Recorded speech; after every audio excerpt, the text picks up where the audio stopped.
Kasus Menteri Polhukam versus anggota DPR RI masih menjadi isu hangat. Perdebatan bermula dari pengungkapan transaksi janggal sebesar 349 triliun rupiah. Ada banyak hal baru yang terungkap, salah satunya tentang alasan sebenarnya Mahfud MD marah-marah dan terkesan terburu-buru serta ngotot ingin mengungkapkan hal tersebut. Bermula dari Rano Alfad, anggota Komisi 3 DPR RI dari fraksi Partai Kebangkitan Bangsa atau PKB, yang mengaku kaget melihat Menko Polhukam Mahfud MD bertensi tinggi saat menyampaikan paparan transaksi janggal 349 triliun rupiah. Pasalnya, Reno menilai bahwa biasanya Mahfud MD adalah sosok yang tenang, adem, dan selalu bisa menahan emosi. Rano pun sempat menduga bahwa ada sosok berkuasa yang berusaha menutupi kasus transaksi janggal ini, sehingga Mahfud MD mati-matian berusaha untuk mencegahnya. Rano lantas meminta agar Mahfud MD buka-bukaan mengungkap oknum-oknum tersebut. Ayo buka-bukaan aja ya Prof, kata Rano. Diberitakan sebelumnya Mahfud MD langsung terlihat marah-marah di awal mulai rapat dengan anggota DPR. Saat Mahfud MD diberikan kesempatan menjelaskan, 3 anggota DPR Komisi 3, Arteria Dahlan, Asrul Sadi, dan Benika Harman yang sebelumnya terang-terangan menyindir langsung jadi sasaran. Mantan Ketua Mahkamah Konstitusi itu lalu menjelaskan soal kewenangan, pasal, dan undang-undang yang dipertanyakan ketiga anggota Komisi 2 tersebut. Mahfud pun dinilai para netizen seperti sedang memberikan kuliah umum pada satu ruangan DPR yang berisikan anggota Komisi 3. Kita harus fokus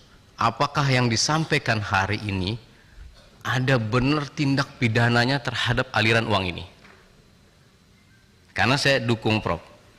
Karena saya lihat apakah yang pertanyaan kedua, Prof mengumumkan ini karena membutuhkan dukungan publik karena ada kekuasaan lain yang di belakang itu yang menghalangi ini dibuka. Nah, makanya Prof sampaikan bahwa saya akan buka-bukaan di DPR. Nah ini memang, wah berarti forum ini menjadi forum kalau berani buka itu hebat kan gitu Prof ya.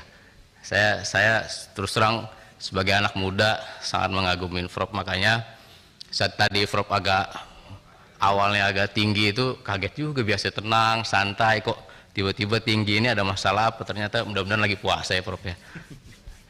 Ya Prof ya, mohon maaf Prof ya.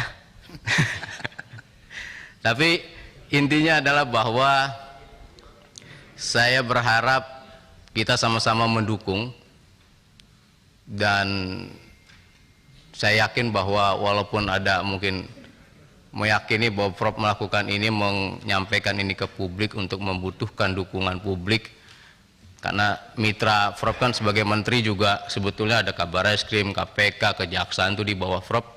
Kalau emang ada persoalan hukum harusnya tinggal ngobrol aja kan, tinggal panggil seperti biasanya kan. Tadi kata Prof kan ada laporan dari semua mitra di kementerian yang langsung bisa nyampaikan ke Prof. Nah untuk itu kalau memang menurut Prof ada kekuasaan lain yang menghalangi untuk membongkar ini, tolong disampaikan saja Prof. Nah mudah-mudahan sih nggak ada ya. Nah, jadi saya berharap yuk kita buka-bukaan saja, karena publik merasa menunggu tidak hanya ribut soal nilai 345 triliunnya, tapi apakah 345 ini uang rakyat yang dimakan oknum-oknum tertentu. Nah itu kan itu yang ditunggu publik. Ada kejahatan nggak di sini? Kalau emang cuma arus uang sih ya di Kementerian Keuangan banyak, mungkin ribuan triliun.